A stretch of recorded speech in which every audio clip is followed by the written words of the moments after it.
Gyōji, Pure Conduct and Observance of the Precepts, Part 1, by Eihei Dogen, from Shobogenzo, the Treasury of the True Dharma Eye.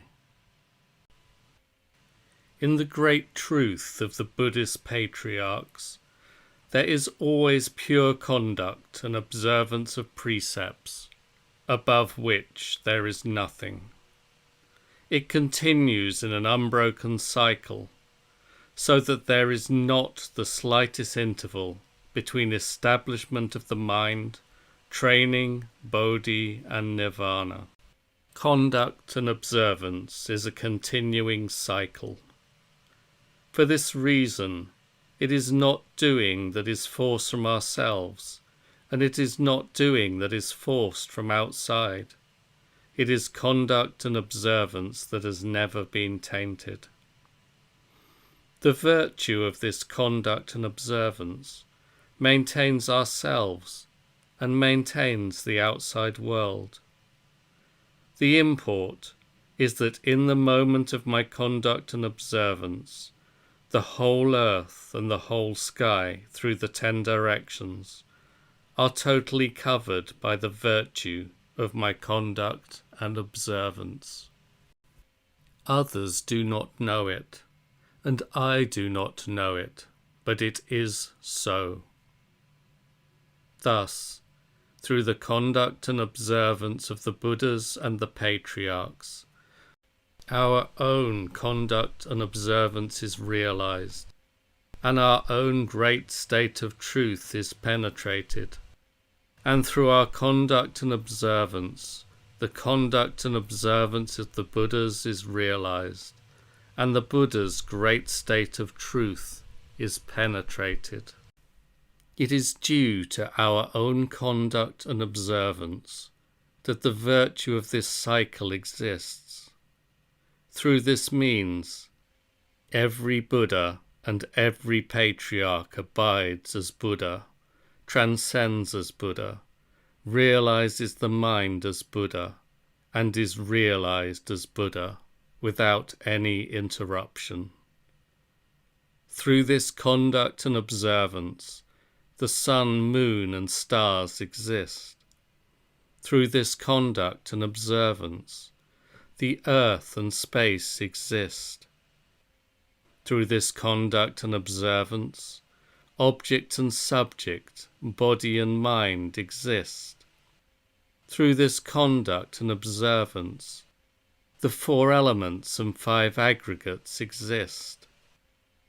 Conduct and observance is not loved by worldly people, but it may be the real refuge of all human beings. Through the conduct and observance of the Buddhas of the past, present, and future, the Buddhas of the past, present, and future are realized. Sometimes the virtue of this conduct and observance is evident, so the will arises and we practice it. Sometimes this virtue is not apparent, so we neither see nor hear nor sense it. Although it is not apparent, we should learn in experience that it is not concealed, for it is not tainted by concealment and revelation, or by continuance and disappearance. That, in the actual hiddenness of the present moment, we do not understand what dependently originated dharmas there are in the practice of the conduct and observance which is realizing ourself, is because the grasping of conduct and observance is never a special state in a new phase. Dependent origination is conduct and observance. We should painstakingly consider and learn in practice that this is because conduct and observance does not originate dependently. The conduct and observance that realizes such conduct and observance is just our own conduct and observance in the present moment.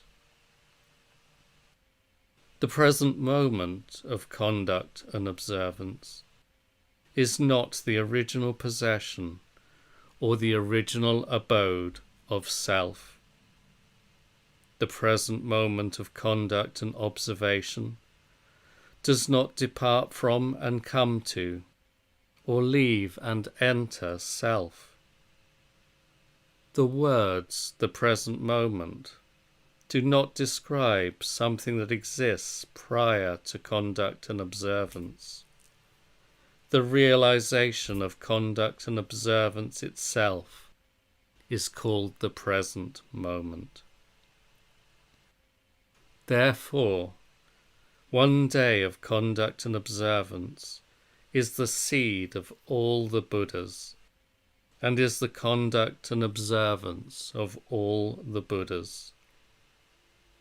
To fail to practice this conduct and observance, by which the Buddhas are realized, and by which their conduct and observance is practiced, is to hate the Buddhas, is to fail to serve offerings to the Buddhas, is to hate conduct and observance, is to fail to live together with and die together with the Buddhas, and is to fail to learn with them and experience the same state as them. The opening flowers and falling leaves of the present are just the realization of conduct and observance. There is no polishing of mirrors or breaking of mirrors that is not conduct and observance. Therefore, if we aim to set aside conduct and observance, disregarding conduct and observance, in the hope of concealing the wrong mind, which wants to avoid practicing conduct and observance, even this is conduct and observance. On those grounds, however, intentionally to aim for conduct and observance, even though it may look like the will to conduct and observance, is to become the wretched son who threw away treasure in the homeland of his true father and wandered astray through foreign lands. During his time of wandering astray, the winds and waters did not cause him to lose body and life. Nonetheless, he should not have thrown away the treasure of his true father, for that is to lose or to misunderstand the Dharma treasure of the true father. Thus, pure conduct and observance of precepts is Dharma that is not to be neglected, even for an instant. The benevolent Father, the great teacher Shakyamuni Buddha, practiced pure conduct and observance of precepts deep in the mountains from the 19th year of the Buddha's lifetime to the 30th year of the Buddha's lifetime, when there was conduct and observance that realized the truth simultaneously with the earth and all sentient beings. Into the 80th year of the Buddha's lifetime, still he maintained the practice in the mountains and forests, and maintained the practice in monasteries, never returning to the royal palace, never assuming control over the wealth of his land. He retained as his clothing a cotton samgati robe.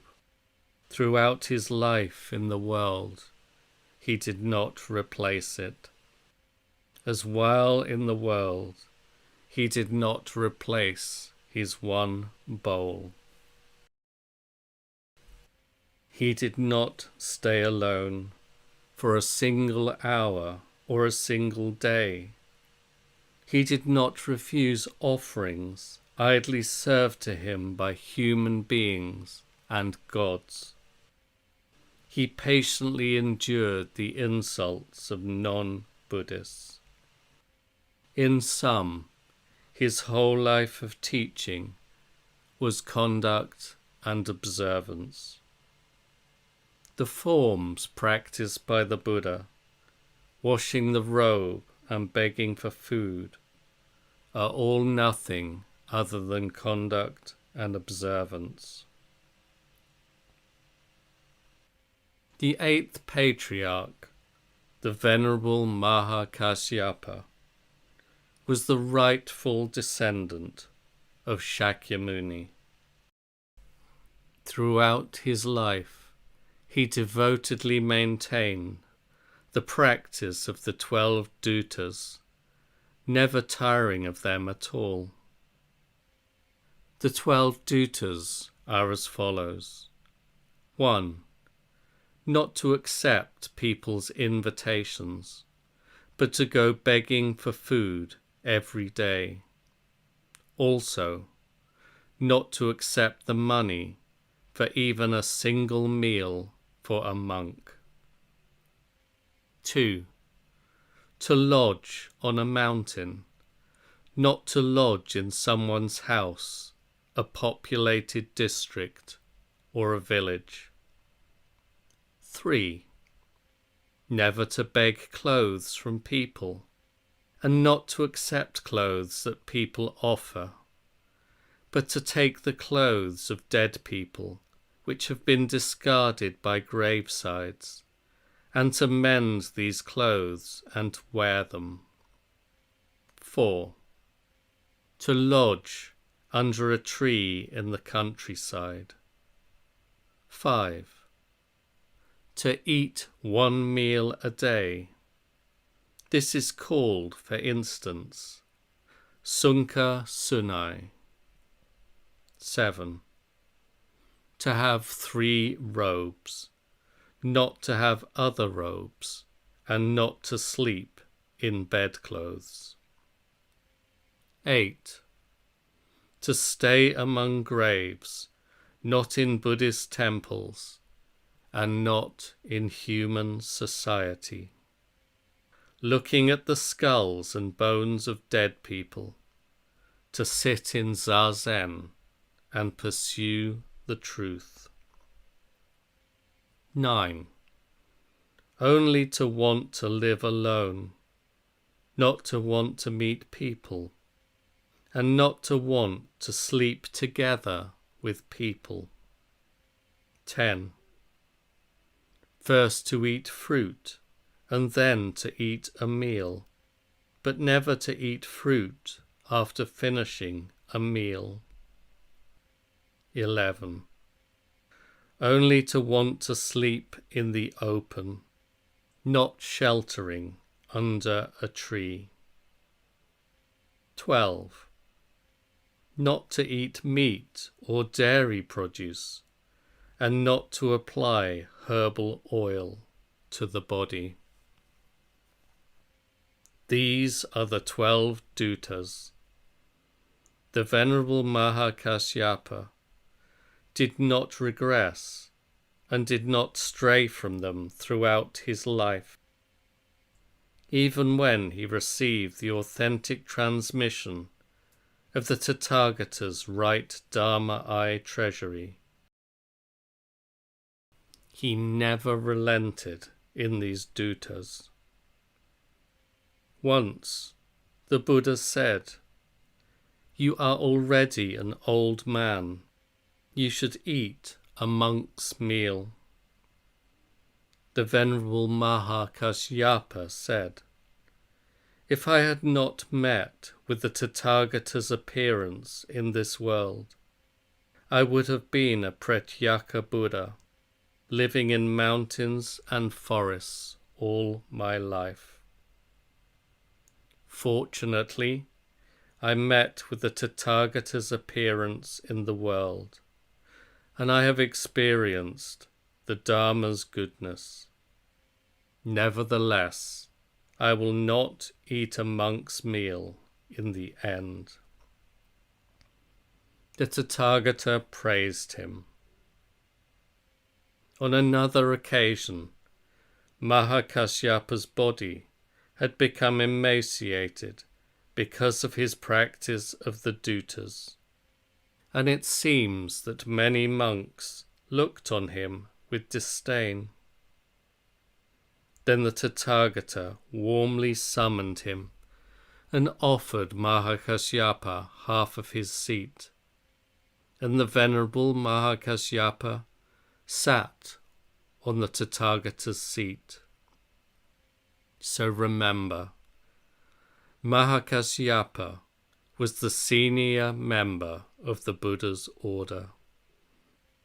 We could not enumerate all the examples of pure conduct and observance of precepts that he practiced through his life.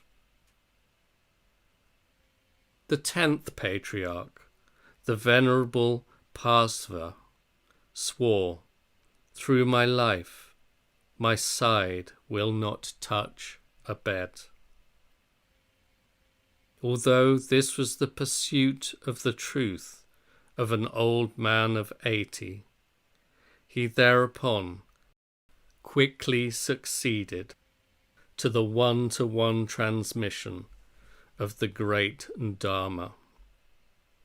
Because he never let time go to waste, in only 3 years of effort, he received the one-to-one transmission of the right eye of Sambodhi. The Venerable One had spent 60 years in the womb, and he left the womb with his hair already white. He vowed never to sleep like a corpse, and so was called Kyo Sonya, the side saint. Even in the dark, his hands radiating brightness, he could pick up the sutras of the Dharma. This was a mysterious trait with which he was born. The side saint was approaching the age of 80 when he left home and dyed the robe. A young man of the region, having invited him for the midday meal, said, "Foolish fellow, doddering old man, how can you be so dim?" In general, those who have left family life have 2 practices. First, they practice the balanced state. Second, they recite the sutras. But now you are already a feeble old man. There is nowhere for you to progress. Your footprints will dirty pure streams. You will know the satisfaction of meals to no avail. At that time, hearing the denunciations, the side saint duly thanked the people present and vowed to himself, "Until I understand the meaning of the Tripitaka, eradicate the desires of the triple world, attain the 6 mystical powers, and accomplish the 8 kinds of release, my side shall not touch a bed." After that, he practiced walking about and sitting in stillness without missing a single day, and he meditated while standing still.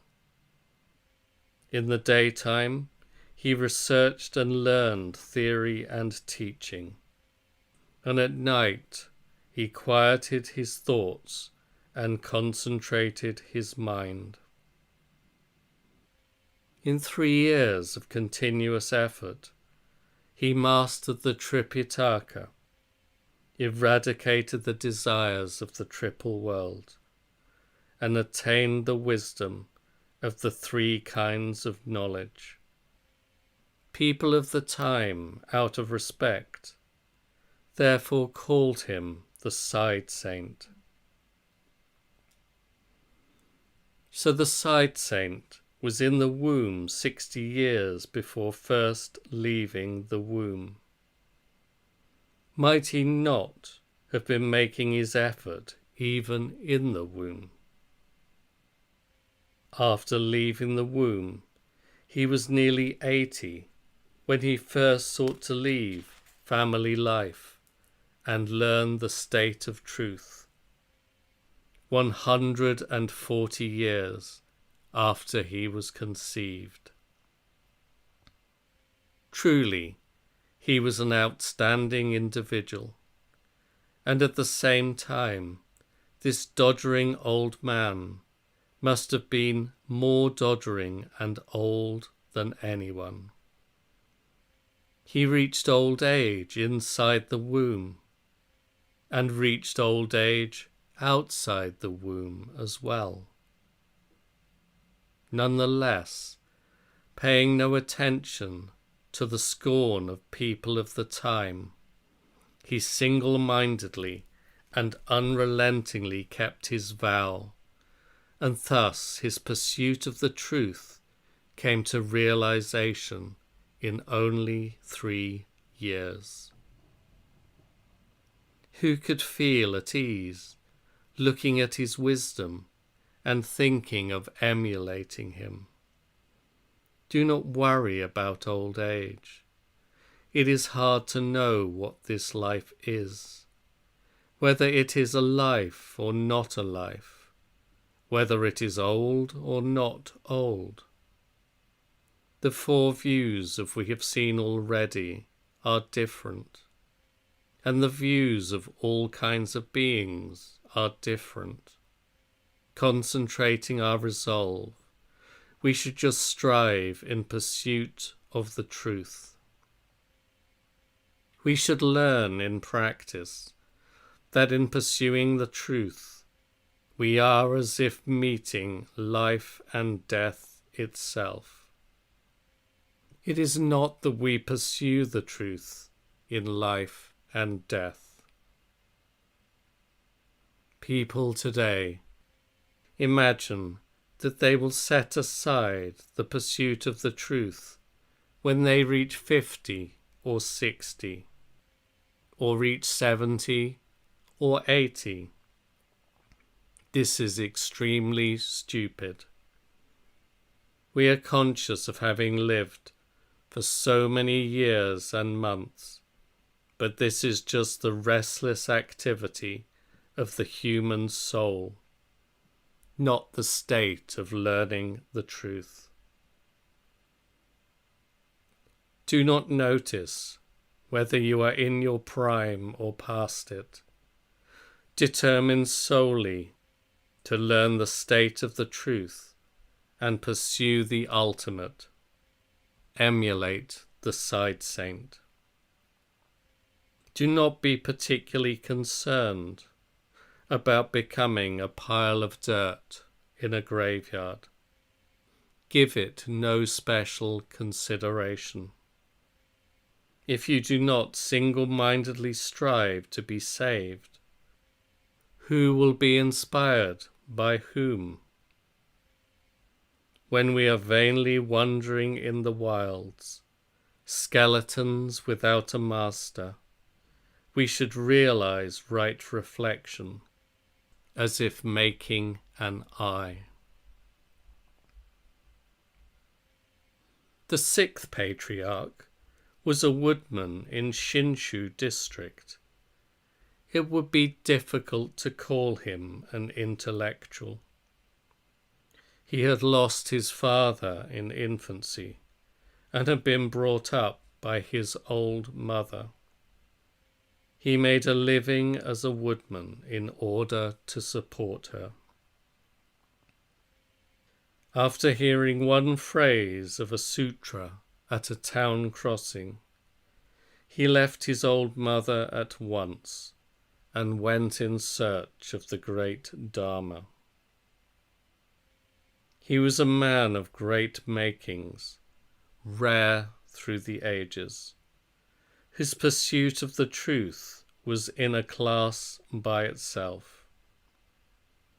To cut off an arm may be easy, but this severance from love must have been enormously difficult. This abandoning of obligation could not have been done lightly. Having devoted himself to the order of Obai, he pounded rice day and night, without sleep or respite, for 8 months. In the middle of one night, he received the authentic transmission of the robe and the bowl. Even after getting the Dharma, he still carried the stone mortar on his travels and continued his rice pounding for 8 years. Even when he manifested himself in the world and preached the Dharma to deliver others, he did not set aside the stone mortar. This was maintenance of practice, rare through the ages.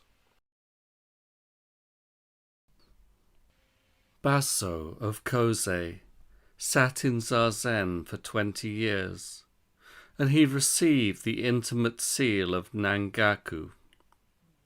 It has never been said that he neglected Zazen when, having received the Dharma, he saved others. When students first came to him, he unfailingly caused them intimately to receive the mind seal. He was always first to go to communal work. Even into old age, he did not let up. Followers of Rinzai today are in Koze's stream. Master Ungan learned in practice alongside Dogo in the order of Yakusan. Having made a pledge together, Ungan and Dogo did not put their sides to a bed for 40 years. With one taste, they investigated the state in experience. Ungan transmitted the Dharma to Great Master Gohon of Tozan. Tozan said, "Wanting to realize wholeness, I have sat in Zazen and pursued the truth for 20 years already. Now that truth has been transmitted far and wide." Great Master Kokaku of Ongozan Mountain in former days resided in a hut on Sampo Mountain, at which time he was served meals from the god's kitchen. The Great Master, on one occasion on visiting Tozan, decisively attained a great state of truth, after which he returned once more to his hut. When the angels came again to serve food to the Master, they searched for 3 days but could not find him.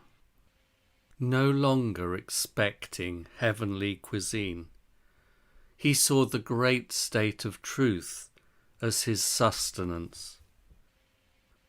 We should try to imagine his determination. Zen Master Daichi of Hyakujozan Mountain in former years was the attendant monk of Baso. From then until the evening he entered nirvana. He never had a day when he did not labour for the benefit of the monks and for the benefit of other people. Thankfully, the traces remain of his "a day without work is a day without food." Zen master Hyakujo was already an old man, with many years as a monk behind him. But in the communal work, he still exerted himself alongside those in the prime of life. The monks felt sorry for him. Though people pitied him, the master would not quit. In the end, at work time, they hid his work tools, and when they did not give the master his tools, the master did not eat all day. His motive was that he was unhappy not to be able to join in with the work of the monks. This is called the tale of Hyakujo's "A day without work is a day without food." The profound customs of the Rinzai sect, which have swept through the great kingdom of Sung today, and those of monasteries in all directions, are in many cases the practice as conduct and observance of Hyakujo's profound customs. When Master Kyosei lived as master of Kyosei Temple, the local deities could not see the master's face, for they had no means of doing so. Zen Master Gichu of Sanpei-zan Mountain in former times had been served meals from the kitchen of the gods. After he met Daiten, however, when the gods tried to find the master again, they could not see him. The later master of Dai Mountain said, "For 20 years I have been on Isan Mountain. I have eaten Isan meals. I have shat Isan shit, but I have not studied the way of Isan. I have only been able to raise a castrated water buffalo. All day long it is in a state of conspicuous brightness. Remember, the one castrated water buffalo was raised by 20 years of conduct and observance on Isan Mountain. This master had previously learned in practice in Hyakujo's order. Quietly reflect on his state during those 20 years and never forget it. Though there are people who study the way of Isan, there may be few examples of conduct and observance that is not to study the way of Isan. Master Jushin, titled Great Master Shinsei of Kannon-in Temple in Joshu, first established the will to pursue the truth when he was 61 years old.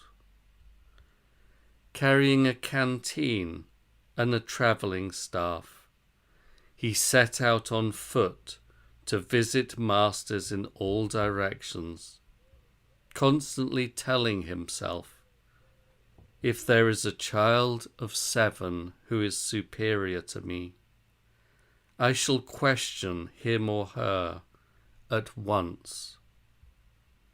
If there is an old man of 100 who is inferior to me. I shall teach him at once. With this attitude, he strove to learn Nansen's way for 20 years. When he was 80,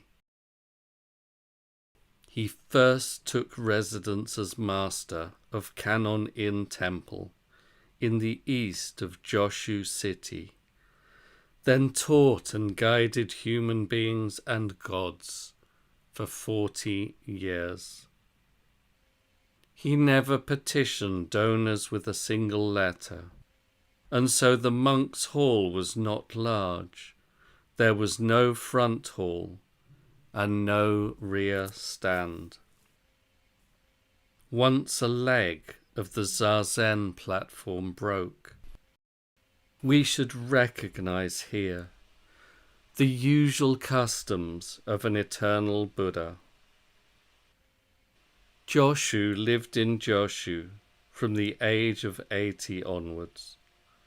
After he had received the Dharma, he had received the authentic transmission of the right Dharma, and people called him the eternal Buddha. Others, who have never received the authentic transmission of the right Dharma, must be less important than the Master. At the same time, people other than he, not having reached the age of 80, are likely to be stronger than the Master. How might we, who are in our prime yet unimportant, equal him, the old man who is profoundly venerable? We must spur ourselves to pursue the state of truth.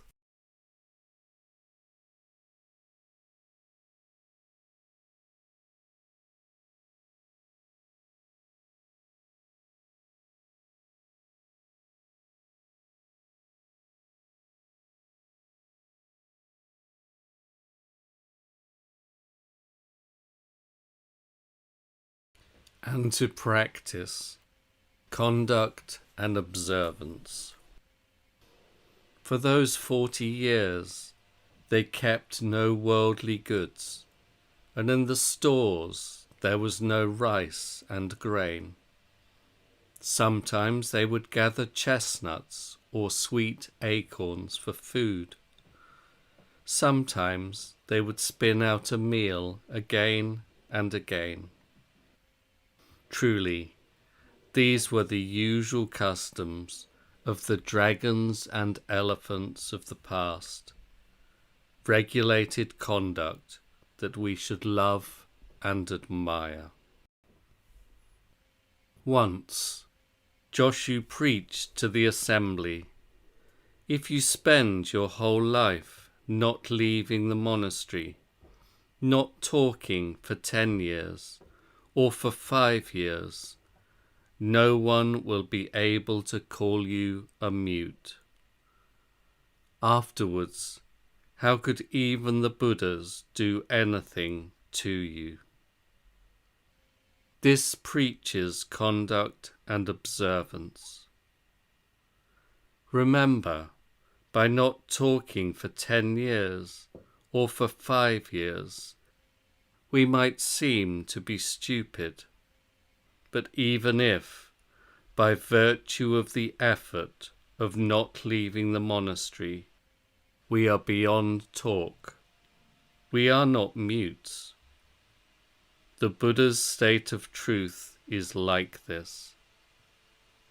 Those who do not hear the voice of the Buddha's state of truth can never possess the truth, which is a non-mute, being beyond talk. So the finest example of conduct and observance is not to leave the monastery. Not to leave the monastery is complete talk in the state of liberation. The extremely stupid neither know themselves as non-mutes, nor let themselves be known as non-mutes. No one prevents them, but they do not let themselves be known as non-mutes. Those who will not hear that to be a non-mute is to have attained the ineffable are pitiful individuals. Quietly practice the conduct and observance of not leaving the monastery. Do not blow east and west with the east and west wind. Even if, for 10 years or for 5 years, the spring breezes and autumn moons go unrecognized, the state of truth will be present, transparently free of sound and form. Expressing the truth in this state is beyond our own knowing and beyond our own understanding. We should learn in practice how valuable is each minute of conduct and observance.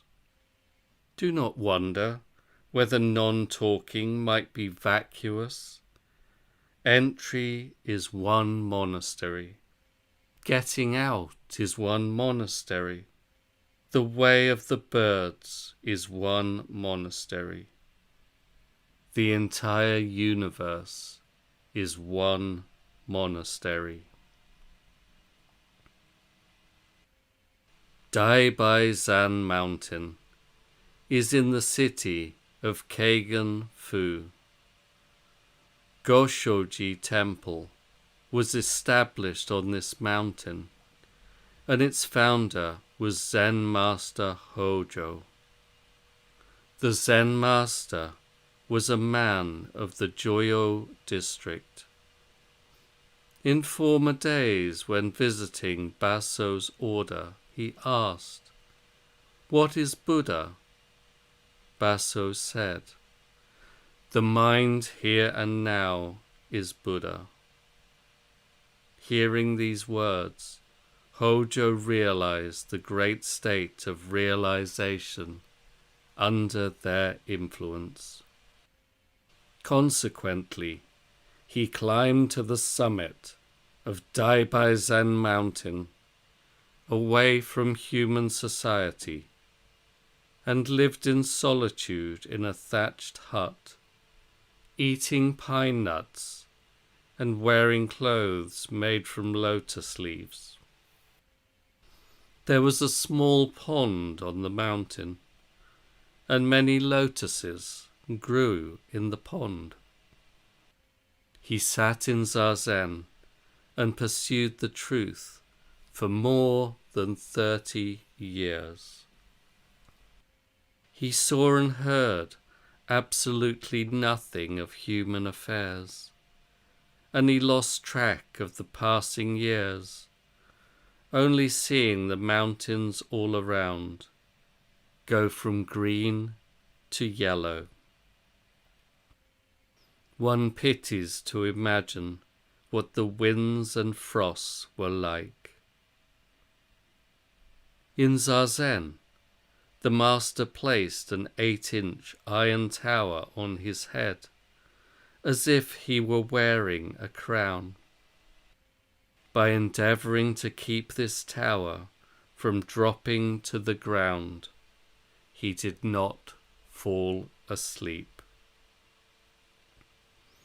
The tower remains in the temple today. It is listed in the records of the temple storehouse. This is how he pursued the truth until his death, never tiring of the effort.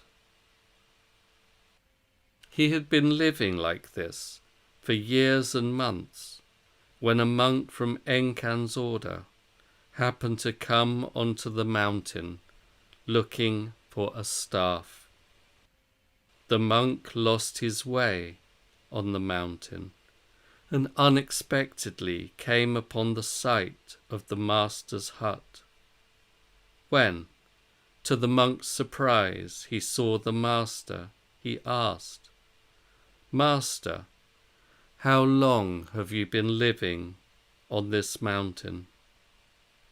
The master said, "I have only seen the mountains all around go from green to yellow." The monk asked further, "What is the way down from the mountain?"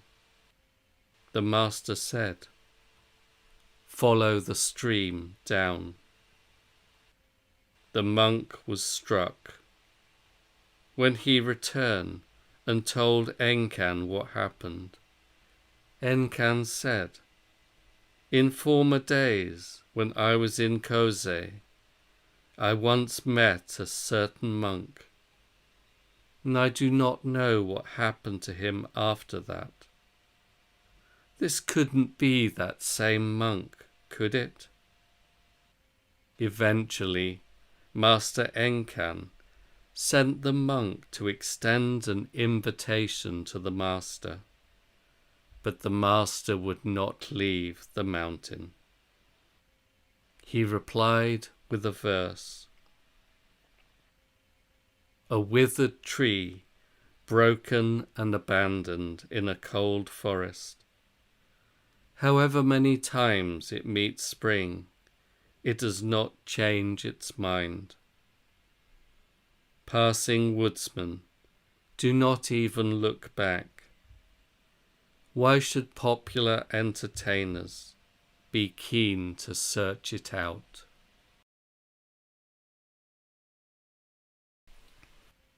In the end, he did not go. Later, when he decided to move even deeper into the mountains, he made the following verse: "I shall never outwear the lotus leaves in the pond. The flowers of a few pines are more than a meal. Now my abode has been discovered by people in the world. I shall move my shack deeper into seclusion." Finally, he moved his hut further into the mountains. Once Baso sent a monk, especially to ask Daibai Hojo, "Master, when you visited Baso in former days, what truth did you attain and then come to live on this mountain?"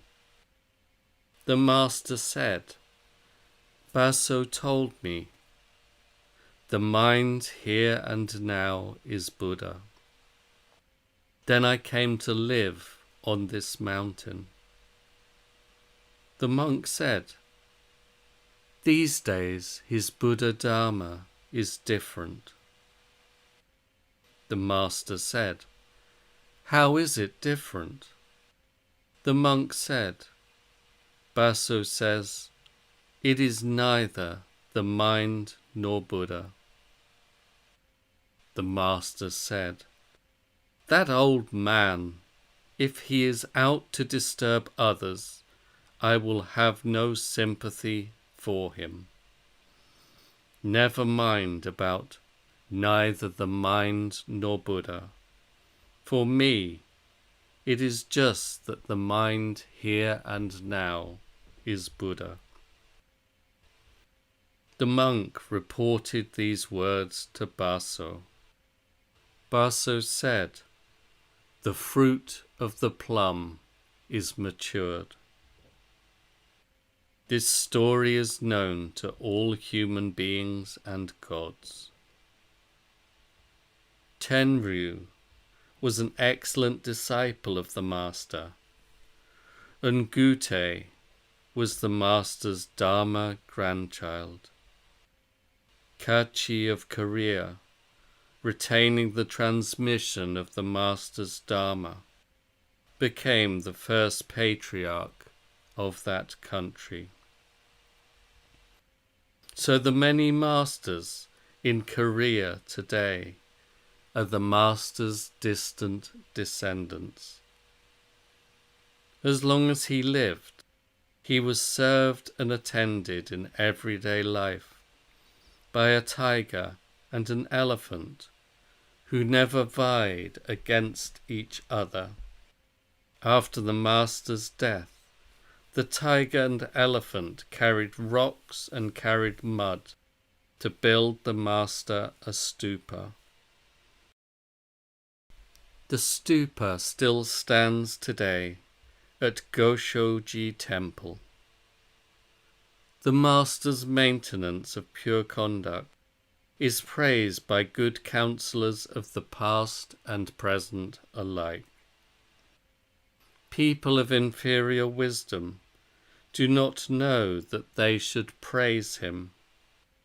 To hold the pretense that the Buddha Dharma can exist amid greed for fame and love of gain is the small and stupid view.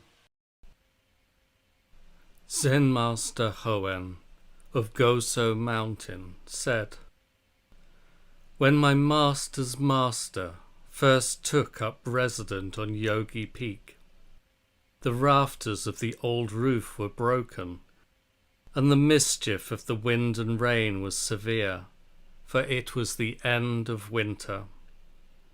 The temple buildings and halls were all run down, and the monks' hall was especially dilapidated. Snow and hail covered the platforms, so that there was nowhere to sit.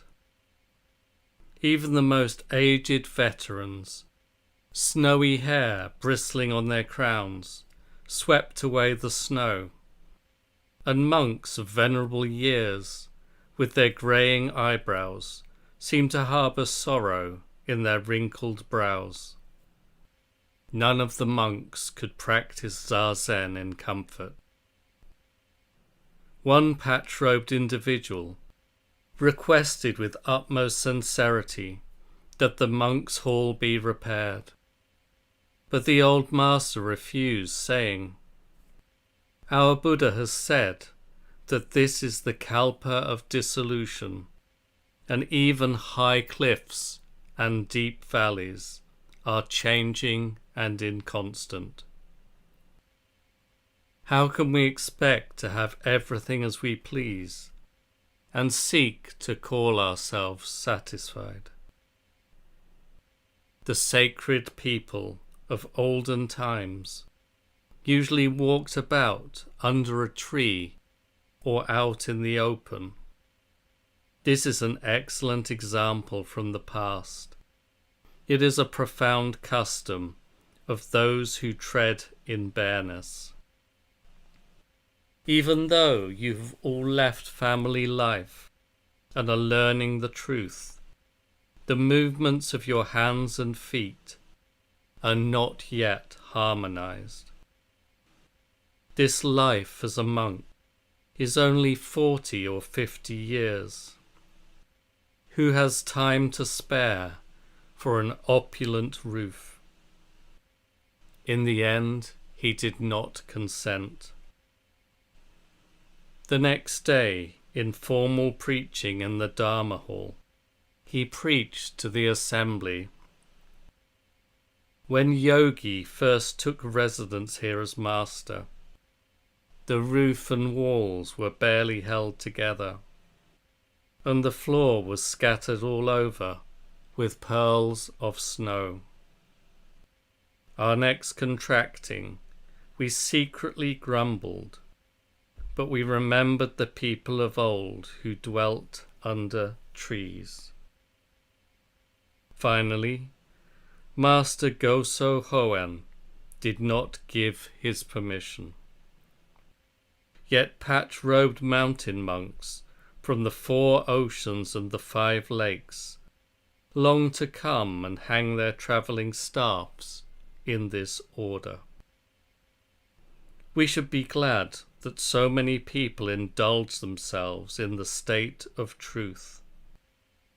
We should imbue our minds with this state of truth, and should engrave these words on our bodies.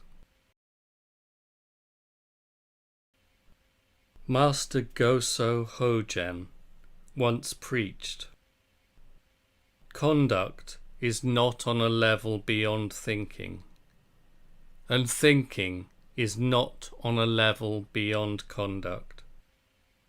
We should attach importance to these words, considering them day and night, and putting them into practice morning and evening. We should not be as if blowing idly in the east, west, south and north winds, still less in this country of Japan, where even the palaces of kings and ministers do not have opulent buildings, but only scant and plain ones. Could those who have left home to learn the truth dwell at leisure in opulent buildings? If someone has got an opulent dwelling, it is without fail from a wrong livelihood.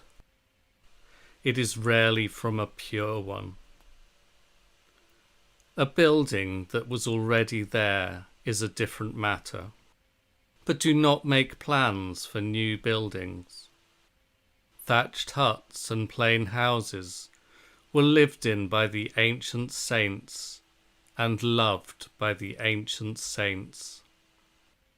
Students of later ages should yearn for their state and learn it in practice, and should never go against it. The Yellow Emperor and emperors such as Gyō and Shun, although secular men, dwelt under roofs of thatch, an excellent example for the world. Shishi says, "If we wish to reflect upon the conduct of the Yellow Emperor, it is manifest in Gokyu Palace. If we wish to reflect upon the conduct of Gyō and Shun, it is manifest in Sosho Palace." The Yellow Emperor's Hall of Brightness was thatched in straw, and it was called Gokyu. Shun's Hall of Brightness was thatched with straw, and it was called Sosho. Remember, the palaces Gokyu and Sosho both were thatched with straw. Now when we compare the Yellow Emperor, Gyō and Shun with ourselves, the difference is beyond that between the heavens and the earth. But even these emperors use thatch for their halls of brightness. When even secular people live under thatch roofs, how could people who have left family life hope to live in lofty halls and stately mansions? That would be shameful. People of old dwelt under a tree or dwelt in the forest. These were abodes that both laymen and monks loved. The Yellow Emperor was the disciple of the Taoist Kosei of Kodo. Kosei lived in a cave inside the crag named Kodo. Many of the kings and ministers of the great kingdom of Song today have carried on this profound custom. So even people immersed in dusty toil are like this. How could people who have left family life be inferior to people immersed in dusty toil? How could we be more sullied than people immersed in dusty toil. Among the Buddhist patriarchs of the past, there were many who received the offerings of gods. Yet when they had attained the state of truth, the eyes of gods could not reach them, and demons had no connection to them. We should be clear about this principle. When the celestial hosts and those in the state of demons tread the path of a Buddhist patriarch's conduct, there is a way for them to approach a Buddhist patriarch. But Buddhist patriarchs widely transcend in experience all gods and demons. And gods and demons have no means by which to look up at them. So it is hard for gods and demons to draw near to a Buddhist patriarch. Nansen said, "The practice of this old monk has been so weak that I have been spotted by a demon." Remember, to be spotted by a demon of no training is due to lacking power in one's practice. In the order of Master Shokaku, titled Zen Master One Shi, of Dai Byakuzan Mountain, a guardian deity of the temple said, "I hear that Master Shokaku has lived on this mountain for 10 years or so.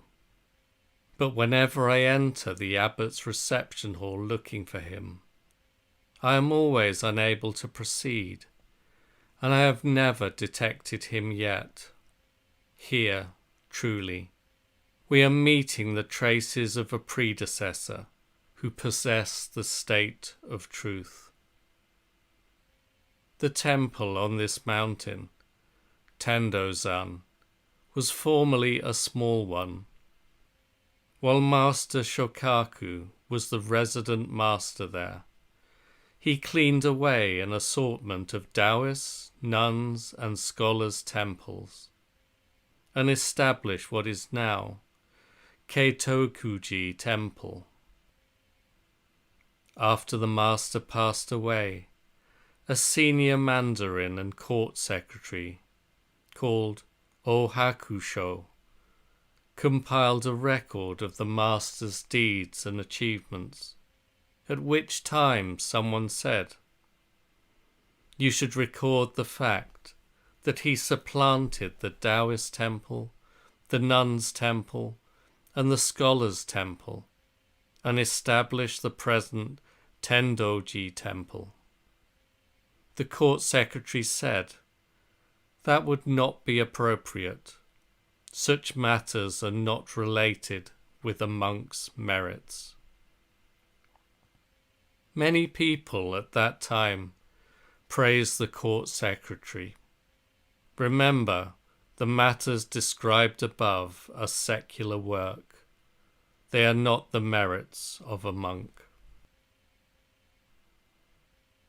In general, when we enter the Buddha's state of truth for the very first time, we far transcend the triple world of human beings and gods. We should carefully investigate the fact that we are neither being used by the triple world nor being seen by the triple world.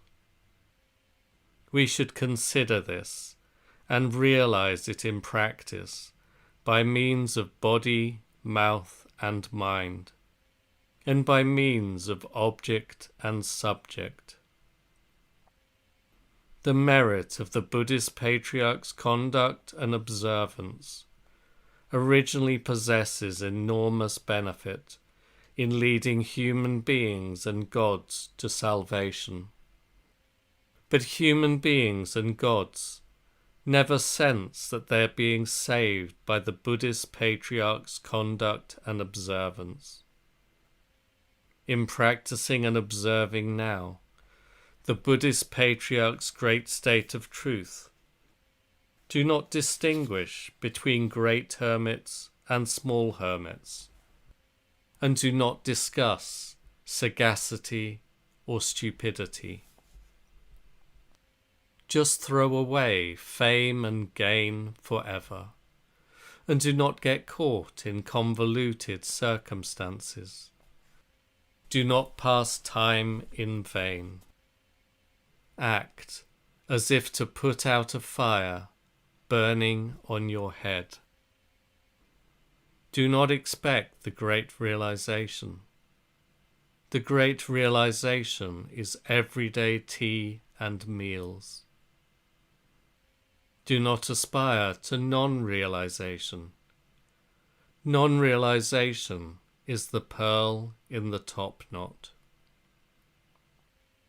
Simply, those who have homes and homelands should get free from their homes and homelands. Those who have loved ones should get free from their loved ones. Those who have fame should get away from their fame. Those who have gain should get away from their gain. Those who have fields and gardens should get away from their fields and gardens. And those who have family should get free from their family. They should also get free from the intention not to have fame, gain, and so on.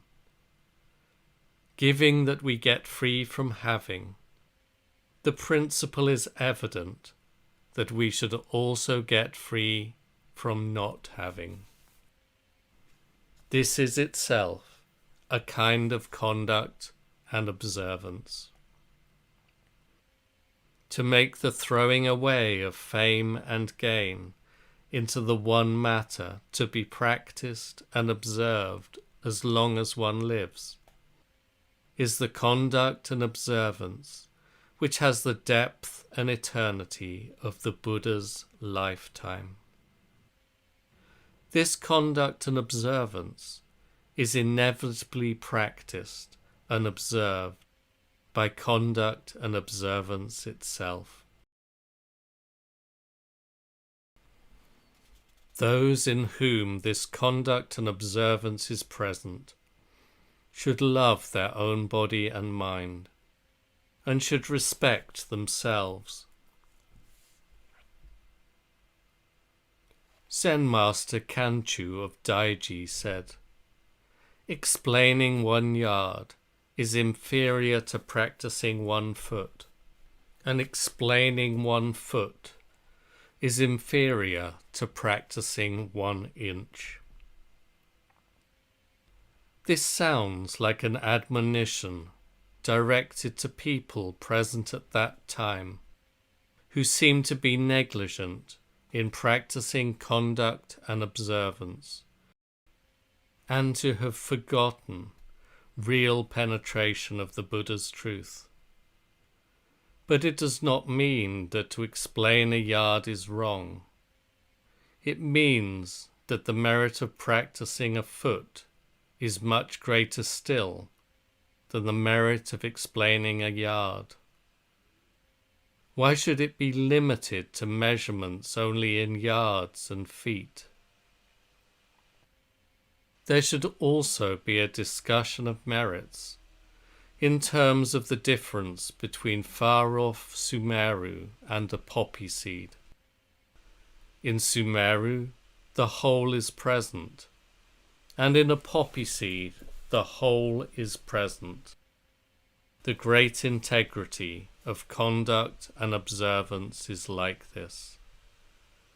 The present expression of the truth is not Kanchu expressing himself. It is the natural expression of Kanchu.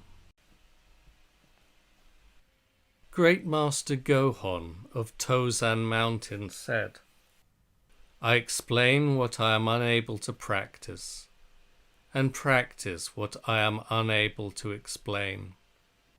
This is the saying of the founding patriarch. The point is that practice illuminates a way through to explanation, and there are ways in which explanation leads through to practice. This being so, what we preach in a day is what we practice in a day.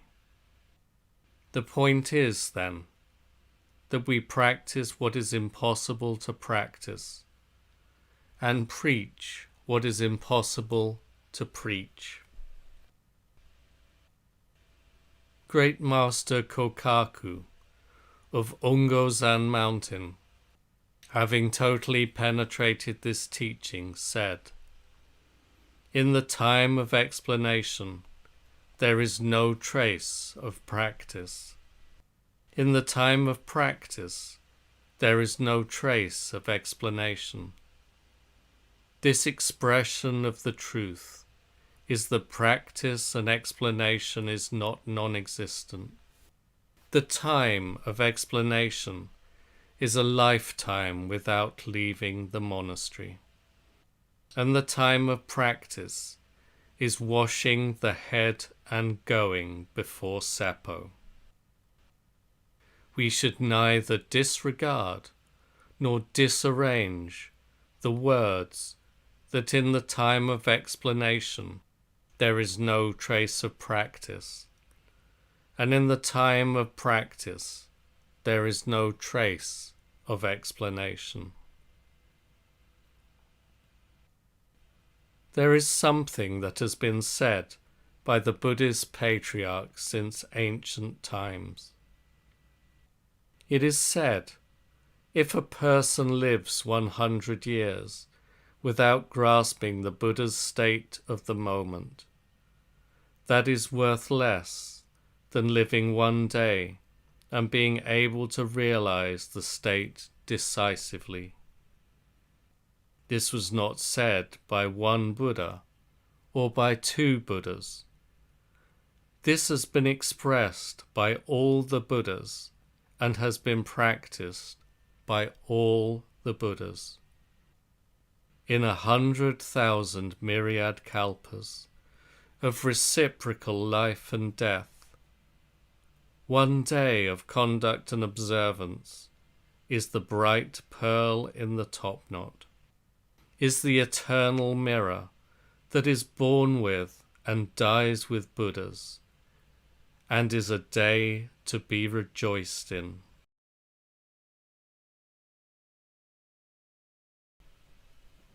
The power of conduct and observance rejoices in itself. Those who have neither attained the power of conduct and observance, nor received the bones and marrow of the Buddhist patriarchs, do not treasure the body and mind of the Buddhist patriarchs, and do not rejoice in the real features of the Buddhist patriarchs. The real features and bones and marrow of the Buddhist patriarchs are beyond going, are thus gone, are thus come, and are beyond coming. Even so, in one day's conduct and observance, they are unfailingly received. So one day may be very important. Idly to have lived 100 years is a lamentable waste of days and months. It is to be a pitiable skeleton.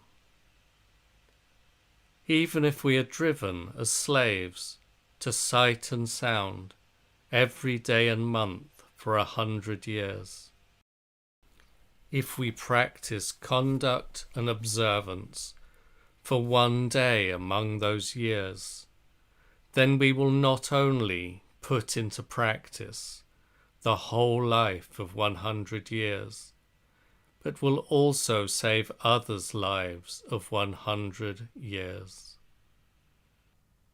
The body and life for this one day is a body and life that should be venerated, a skeleton that should be venerated. Therefore, if our life lasts a single day, if we grasp the Buddha's state of the moment, this one day is worth more than many lives in vast kalpas of time.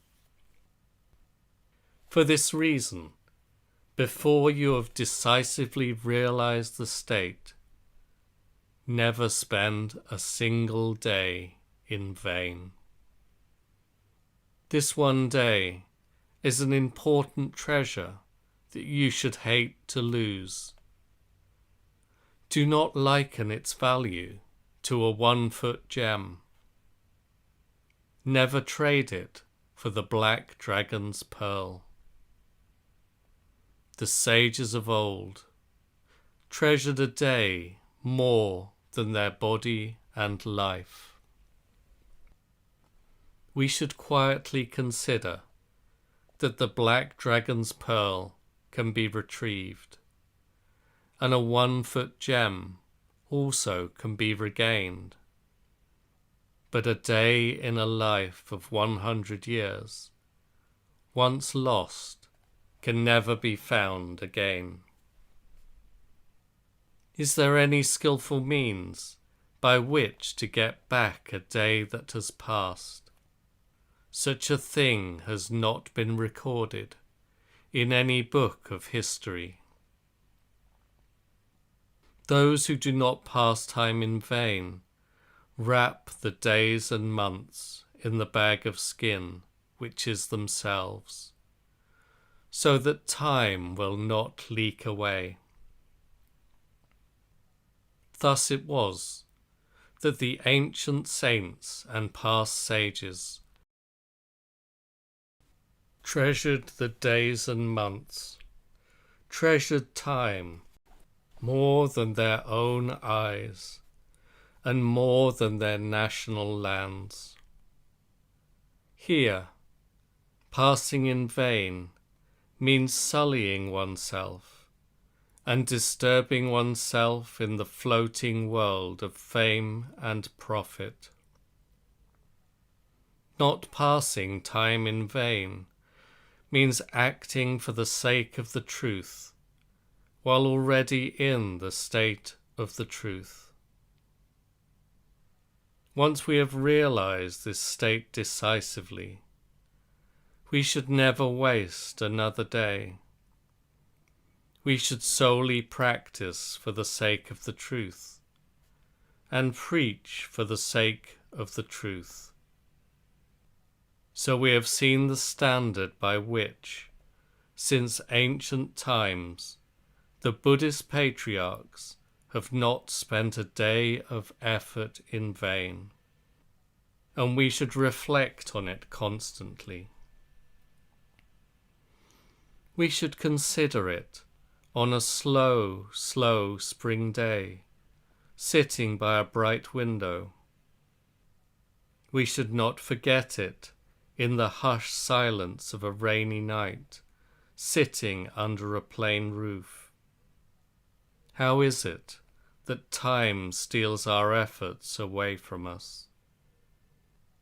It not only steals away single days, it steals the merits of abundant kalpas. Why should time and I be adversaries?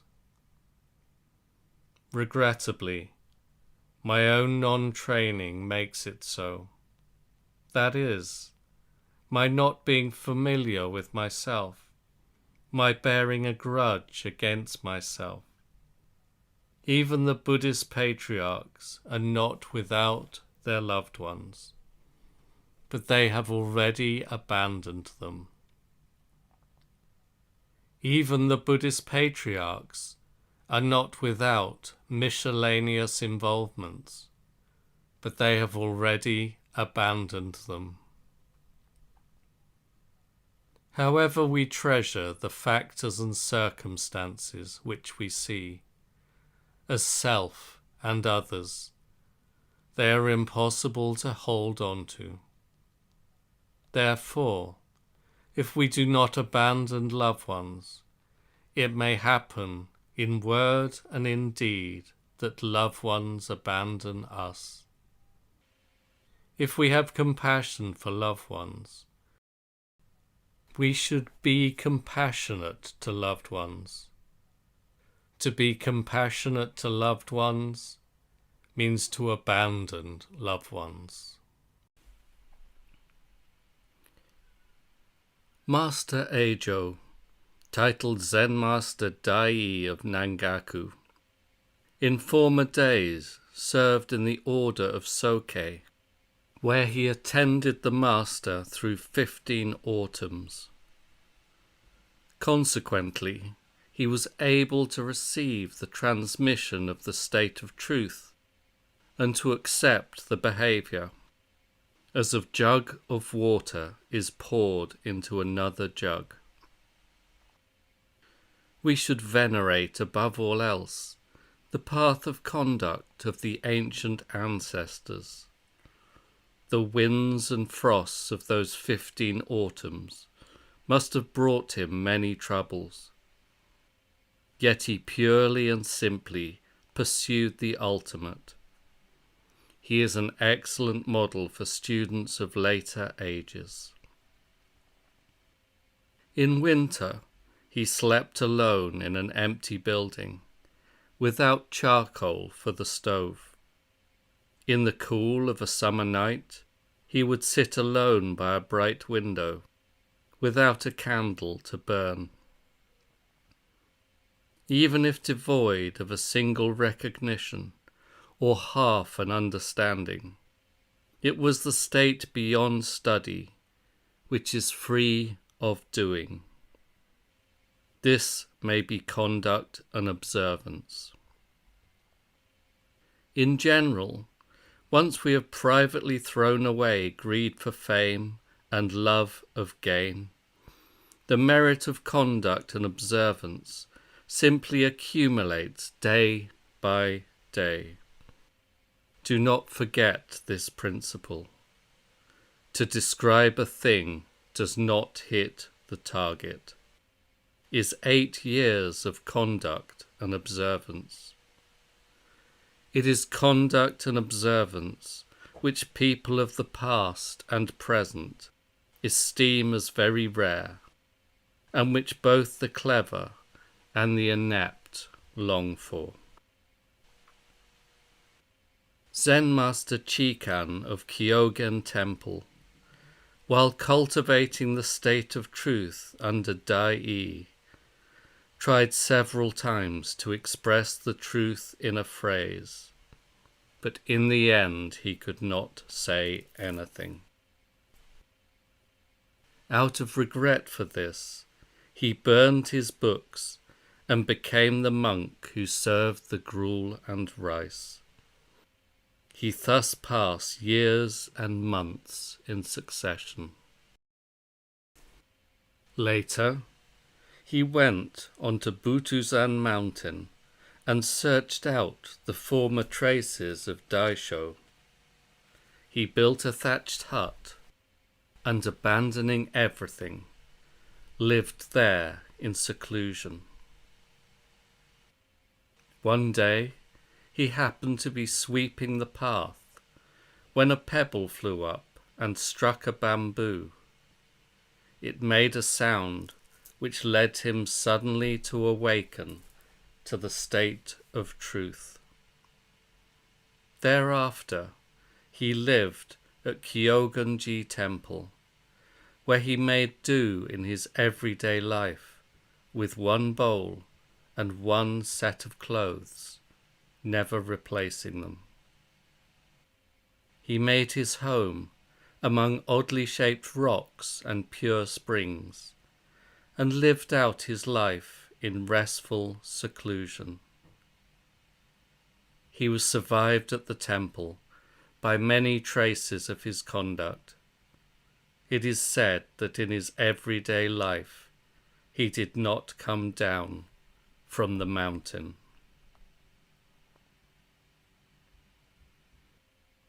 Great Master Eisho of Rinzai-in Temple was the rightful successor of Ubaku.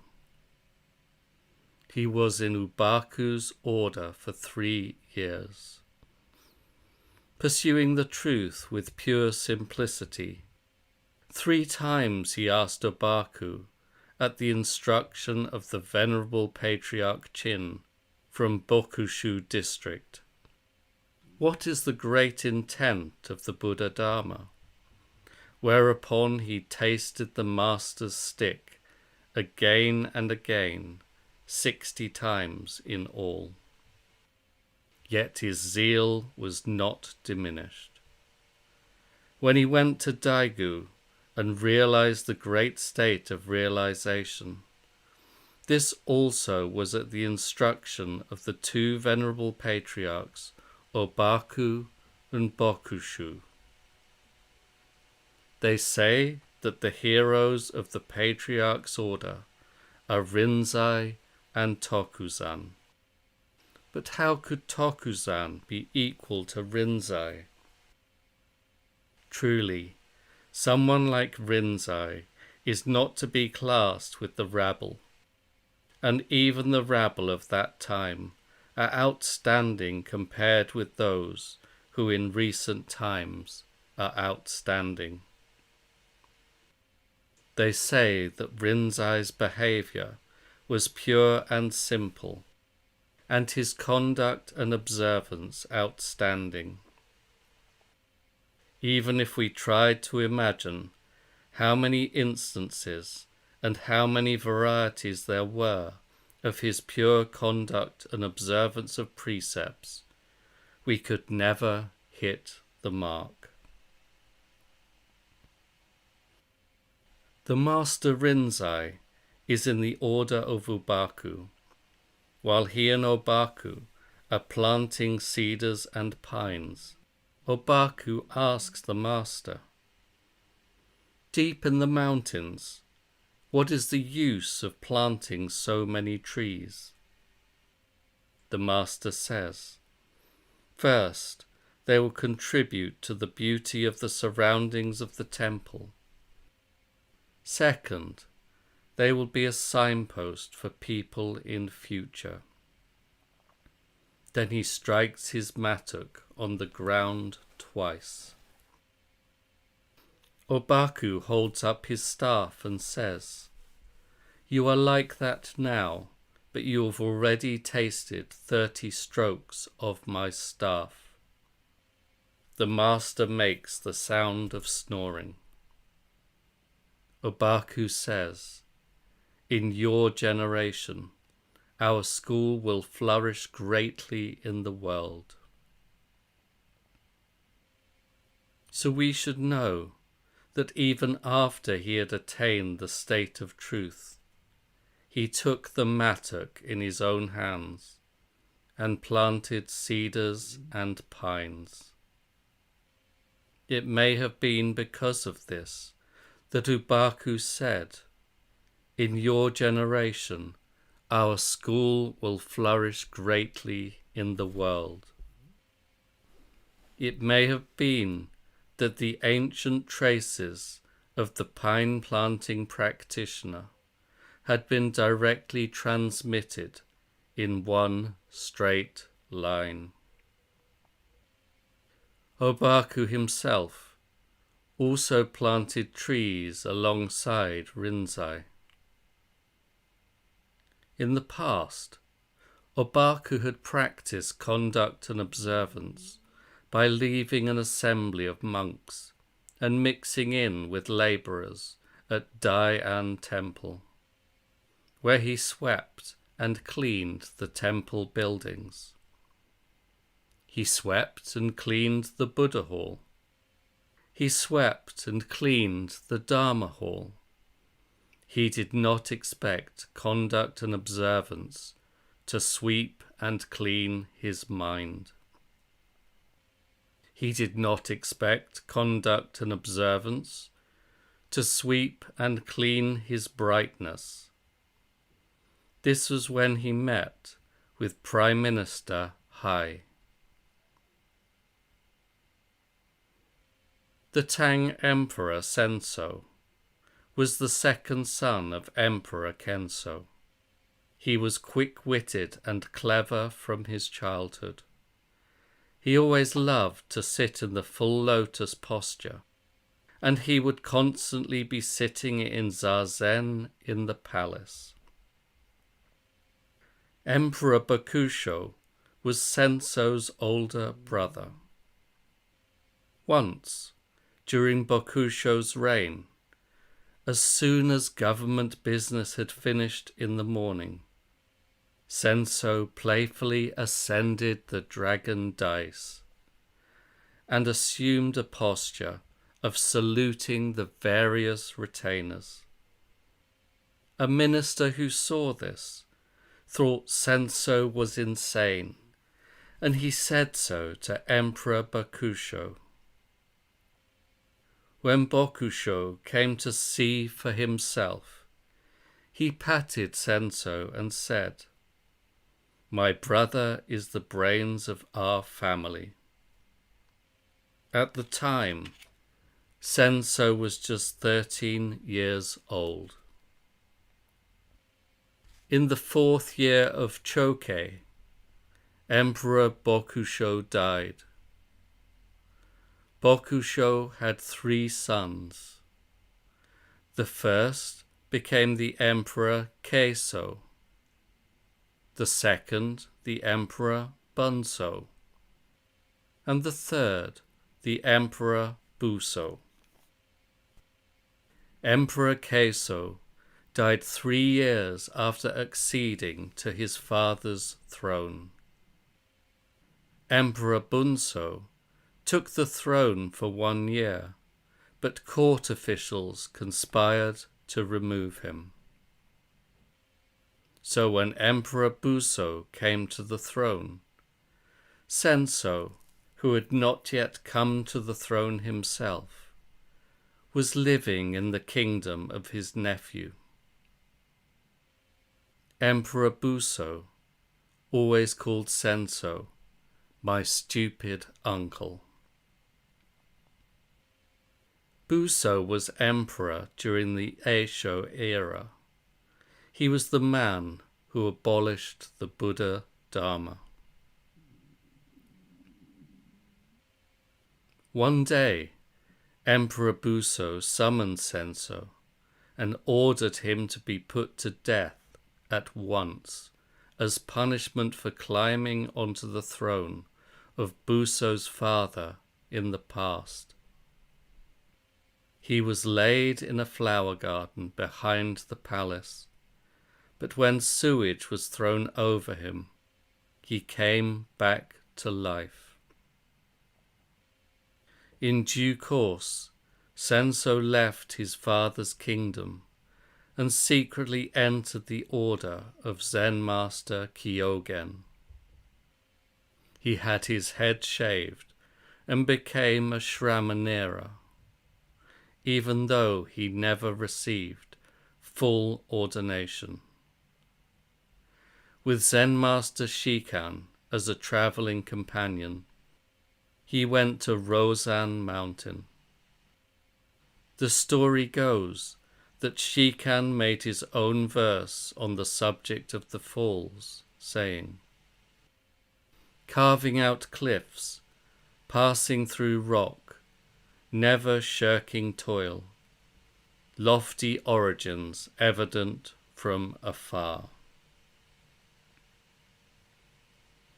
By fishing for the Shramanera with these 2 lines, Shikan hoped to discover what person this was.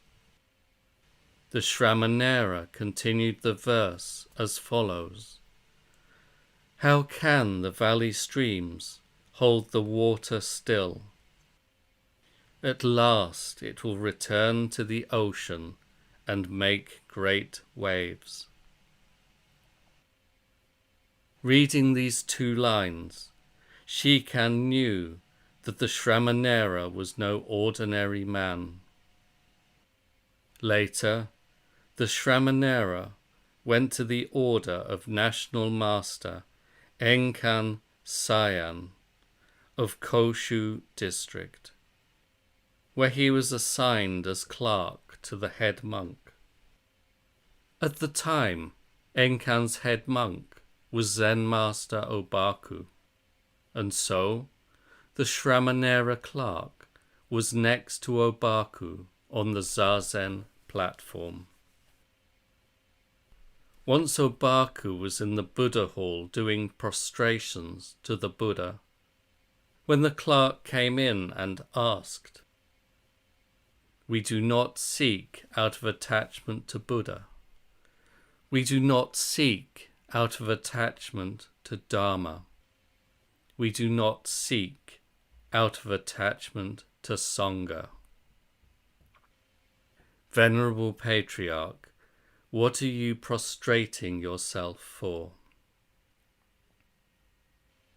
When he asked this question, Obaku just slapped the Shramanera clerk and told him, "I do not seek out of attachment to Buddha. I do not seek out of attachment to Dharma. I do not seek out of attachment to Sangha. I always do prostrations like this." Having spoken thus, he gave the clerk another slap. The clerk said, "What an extremely rude person." Obaku said, "This is just the place where something ineffable exists. What else is there to explain as rude or refined?" He gave the clerk another slap. The clerk then desisted. After the demise of Emperor Buso, the clerk duly returned to secular society and acceded to the throne. Emperor Buso had initiated the abolition of the Buddha Dharma, but Emperor Senso immediately restored the Buddha Dharma.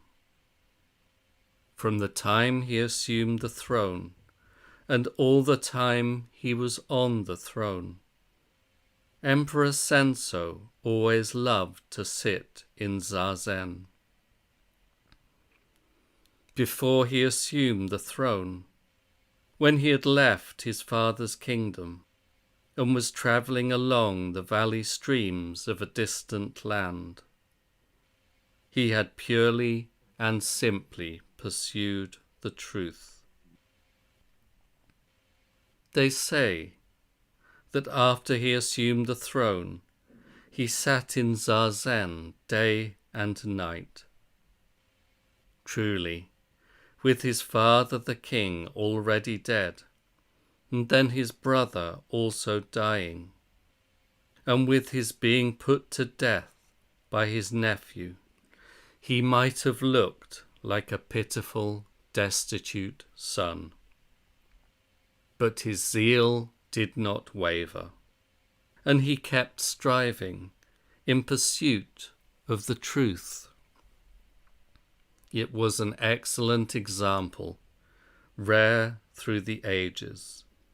It must have been heaven-sent conduct and observance.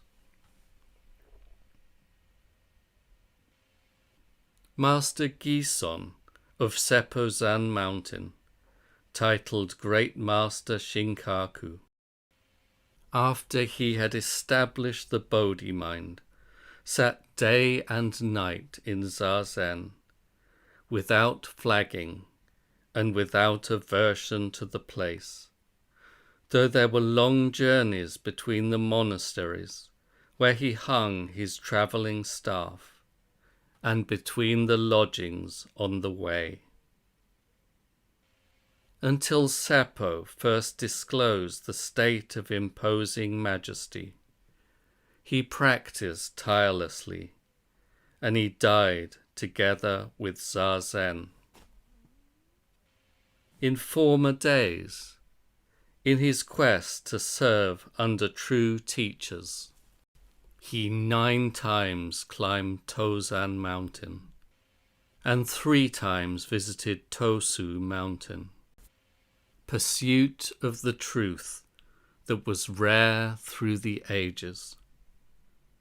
When people today are encouraging others to be pure and stern in their conduct and observance, they often cite Seppo's noble conduct. Seppo's uncertainty was like that of other people, but Seppo's sharpness was beyond other people. Conduct and observance is like that. People of the truth today should unfailingly learn Seppo's purity.